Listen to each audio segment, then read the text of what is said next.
Françoise Hardy est morte, ce 11 juin 2024, à l'âge de 80 ans. La chanson française perd l'une de ses voix les plus emblématiques. La chanson française est en deuil après la perte de l'une de ses voix les plus emblématiques.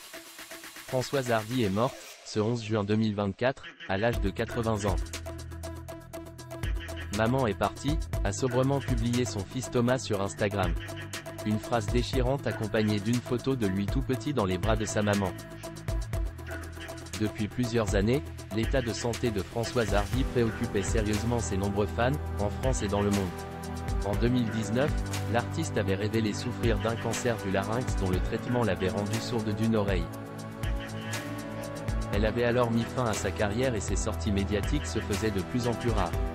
En 2021, elle avait demandé à Emmanuel Macron l'ouverture d'un grand débat sur le droit à l'euthanasie, à l'Assemblée nationale.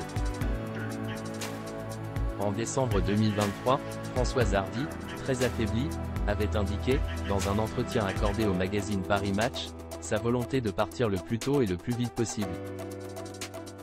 Mort de Françoise Hardy, l'une des plus belles carrières de la chanson française. De Françoise Hardy, le monde de la chanson retiendra son immense carrière, faite de 28 albums, et de tubes qui resteront dans l'histoire de la chanson française comme message personnel. Le temps de l'amour, Mon ami la rose, Tous les garçons et les filles ou encore Comment te dire adieu. Côté vie privée, la chanteuse a partagé, pendant de nombreuses années, la vie de Jacques Dutronc de qui elle n'a jamais divorcé malgré leur séparation dans les années 1990. Ensemble, ils ont eu un enfant, Thomas, devenu lui aussi artiste.